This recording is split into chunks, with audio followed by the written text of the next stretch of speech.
ना कहीं इनके काम से जनता को तकलीफ होती है, इसलिए मैं इनसे झगड़ा करता रहता। लेकिन इनको भी नहीं पता कि कब ये सरकार जो सेंटर में बैठे इनको प्राइवेट कर देगी, इनको भी नहीं पता। इनको भी नहीं पता कब इनकी नौकरी इनसे छीन ली जाएगी। जिस तरह से निजीकरण हो रहा है, हो सकता है कल इनके बच्चों को भी नौकरी ना मिले। ये भी धन्ना सेठों के बेटे नहीं है, ये भी किसान मजदूर के बेटे हैं। किसी नेता का बेटा जो है हवलदार नहीं बना है, सिपाही नहीं बना है, SHO नहीं बना है, दरोगा नहीं बना है, किसी उद्योगपति का बेटा नहीं बना। ये सब लोग वही है, हमारे बीच से निकल के आए।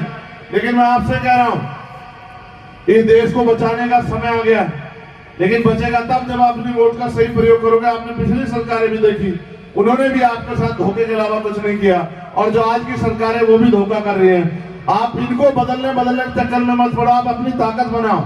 आप जितने नौजवान यहाँ बैठे हो, जितने जिम्मेदार लोग यहाँ बैठे हो, आप पे कल का दिन है। हमने बहुत तेजी से वहां काम किया। 40 साल 50 साल पुरानी पार्टियों को दांत खट्टे कर देने का काम किया। उनकी रैलियों में भीड़ तक नहीं जुट पाई। मैं तो समझता हूं क्योंकि हमने इतनी मेहनत की और लोगों में विश्वास। ये आनंद नहीं है चंद्रशेखर आजाद, ये यहाँ का चंद्रशेखर आजाद है, आपके जोधपुर का चंद्रशेखर आजाद। इसको मौका दो।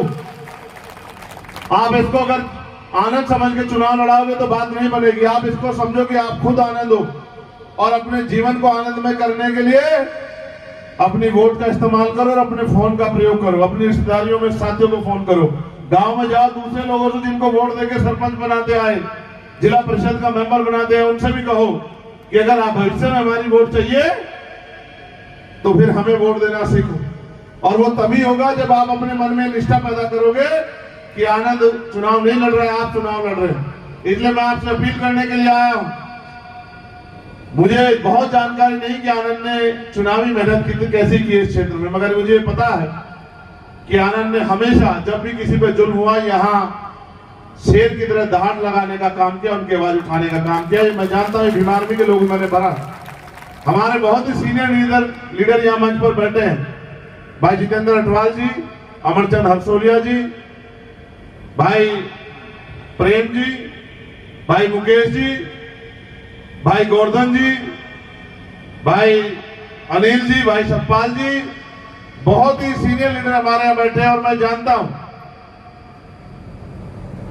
कि उन्होंने अपने आप को सामाजिक क्षेत्र में साबित कर दिया, अब उनको राजनीतिक क्षेत्र में साबित करना है। बहुत बारीक से हम पीछे रह गए इस बार, वरना विधानसभा में हमारा प्रतिनिधित्व होता, हमारा एमएलए होते हमारे। इस बार विधानसभा में जो आपके क्षेत्रों के लिए, आपके हकों के लिए लड़ते, बहुत नजदीकी से हम लोग चूक गए। लेकिन अब मत चूको, मैं बहुत जल्द उधर का काम निपटा के फिर आऊंगा राजस्थान, आपके बीच में लगातार मेहनत करूंगा, आपके बीच में खड़ा रहूंगा।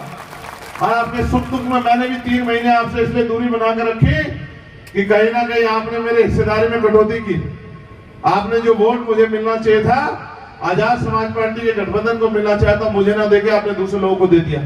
मैं आपको समझा रहा था कि दूसरे लोगों को दोगे तो ये वोट लेके घर में बैठ जाएंगे, फिर 5 साल आप पछताते रहना, कोई आपकी नहीं सुनेगा। लेकिन फिर आपको मौका मिल गया। इस बार अपनी वोट को बर्बाद मत करना, इनके चक्कर में मत पड़ना। एक एक वोट केतली के निशान पर डालकर मेरे आजाद समाज पार्टी, भीम आर्मी और आनंद भाई के हाथों को मजबूत करना। और यही पड़ोस के क्षेत्र से, बाड़मेर से मेरे छोटे भाई प्रभु दयाल चुनाव लड़ रहे। मैंने इनको भी बुला लिया क्योंकि आज प्रचार का आखिरी दिन था। अब ऐसा तो नहीं है कि भाई हम पे कम साधन है तो सरकार हमें कहेगी कि भाई चंद्रशेखर आप 1 महीना बाद तक प्रचार कर लेना, दूसरे पार्टी में तो बहुत हेलीकॉप्टर हवाई जहाज है, वो तो जल्दी प्रचार कर लेंगे, आप बाद में कर लेंगे। ऐसा तो नहीं है भाई। उतना ही समय तो मैंने इसको बुला लिया कि भाई इसके लिए भी अपील कर लूंगा। यहाँ से मेरी अपील वहां भी चल जाएगी बाड़मेर के लोगों को। पिछली बार हमने वहां बाड़मेर में बायतू में एक दूसरे साथी के लिए वोट मांगे थे और कोशिश की थी वो जीत जाए, लेकिन वो बहुत करीब से हार गया। कोई बात नहीं, मैं इस बार आपसे प्रभु दयाल भाई के लिए वोट मांग रहा हूं कि आप प्रभु दयाल भाई को वोट करना केतली के निशान पे, और एक एक वोट केतली को देके आप मुझे मेरी हिम्मत बढ़ाना, लड़ने की ताकत देना। आप अभी से वोट देने की आदत बना लोगे तो आपकी ताकत बननी शुरू हो जाएगी। जो लोग आपकी कदर नहीं करते वो भी आपका सम्मान करने लगेंगे, और ये शासन प्रशासन के लोग भी, इनका भी मन मजबूत हो जाएगा कि आने वाले समय में चंद्रशेखर आजाद यहाँ ताकतवर होंगे। और चंद्रशेखर यादव ताकतवर होंगे तो आप बताओ अपने दिल पे याद रखें, आप ताकतवर होंगे नहीं होंगे? चंद्रशेखर आजाद आप ही तो हो, कोई और है? आप चाहते हैं, चाहते चंद्रशेखर यादव ताकतवर हो? दोनों हाथ उठा के बताओ जो लोग चाहते हैं। तो सिर्फ नारों से काम नहीं चलेगा, वोट भी देनी पड़ेगी। बताओ मदद करोगे नहीं करोगे? ये अगले 24 घंटे मेहनत कराओगे नहीं कराओगे? जब तक इस देश की हर तरह की गैर बराबरी की जड़ें हम लोग नहीं काट देते तब तक हम लोग रुकने वाले नहीं। और मुझे लगता है आज कारवा जोधपुर में है, आने वाले कल में ये कारवा आगे बढ़ेगा और आगे बढ़ के अपनी ताकत हासिल करेगा। मैं अपने नेताओं से भी कहूंगा, मजबूती से लड़ो।